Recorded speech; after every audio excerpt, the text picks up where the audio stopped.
नमस्ते दोस्तों, आपका स्वागत है मैजिक एंड मिस्ट्री किड्स के यूट्यूब चैनल में। आज आप लोगों को वसई फोर्ट की एक भूतिया कहानी सुनाने वाला हूं। वसई फोर्ट, जो मुंबई के पास स्थित है, 15वीं शताब्दी में पुर्तगालियों द्वारा बनाया गया था और बाद में मराठों और अंग्रेजों ने इस पर कब्जा कर लिया। यहां कई सैनिक युद्धों में मारे गए, जिसके कारण भूतिया कहानियां प्रचलित हैं। स्थानीय लोगों का मानना है कि इस किले में पुर्तगाली सैनिकों की आत्माएं भटकती हैं।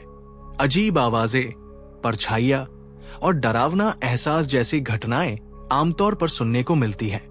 कुछ लोगों ने रात के समय सफेद पोशाक वाली एक औरत को खंडहरों में घूमते देखने का दावा किया है। राहुल और विक्रम दोनों बचपन के दोस्त थे। उन्हें एडवेंचर और डरावनी कहानियों का बहुत शौक था। एक दिन उन्हें वसई किले के बारे में पता चला, एक ऐसा किला जो सदियों से वीरान पड़ा था और जहां लोगों ने कई अजीब घटनाएं होने का दावा किया था। क्या तुम तैयार हो, विक्रम? राहुल ने मुस्कुराते हुए कहा। विक्रम ने हल्की हंसी के साथ जवाब दिया, भाई, अगर डरने की बात आती है तो तू पहले भागेगा। रात के 10 बजे दोनों अपने बैग और टॉर्च लेकर वसई किले की ओर बढ़े। चारों तरफ घना अंधेरा था और हवाएं अजीब सी सरसराहट कर रही थी। किले के खंडहरों को देख दोनों की हिम्मत डगमगाने लगी, लेकिन वे पीछे नहीं हटे। जैसे ही वे अंदर पहुंचे, चारों ओर एक गहरा सन्नाटा था। उनके कदमों की आवाज गूंज रही थी। अचानक उन्होंने महसूस किया कि कोई उनके पीछे चल रहा है। राहुल, क्या तूने भी सुना? विक्रम फुसफुसाया। राहुल ने धीरे से सिर हिलाया और टॉर्च का उजाला चारों ओर घुमाया, लेकिन वहां कुछ भी नहीं था। अचानक दीवारों पर छायाएं हिलने लगी। दोनों के चेहरे पर पसीना आ गया। तभी उन्हें तलवारों के टकराने की हल्की आवाज सुनाई दी। ऐसा लग रहा था मानो दूर कहीं कोई युद्ध हो रहा हो।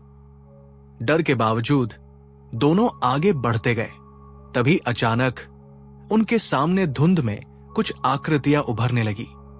वे पुराने जमाने के सैनिकों की तरह दिख रहे थे।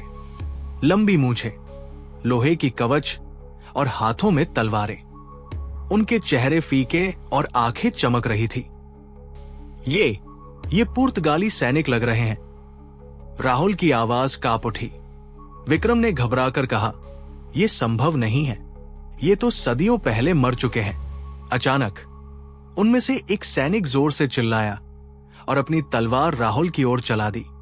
राहुल झुककर बच गया और दोनों तुरंत भागने लगे। लेकिन वे जहां भी जाते, सैनिकों की भूतिया टुकड़ी उनका पीछा कर रही थी। भागते भागते वे एक गुप्त सुरंग में पहुंच गए। अंदर घुसते ही उन्हें ठंडी हवा का झोंका महसूस हुआ। तभी उनके सामने एक विशाल दरवाजा अपने आप खुल गया। अंदर घुसते ही उन्हें युद्ध के नारों की गूंज सुनाई देने लगी। Viva Portugal! वे तेजी से पीछे हटे, लेकिन पीछे वही सैनिक खड़े थे, तलवारें ताने हुए। हम फंस गए, विक्रम, राहुल ने कांपती आवाज में कहा। तभी एक जोरदार गर्जना हुई और सभी सैनिक एक पल में धुएं में बदलकर गायब हो गए। दरवाजा फिर से अपने आप बंद हो गया। डर और घबराहट के बावजूद राहुल और विक्रम ने अपने कदम तेज किए और बाहर का रास्ता ढूंढने लगे।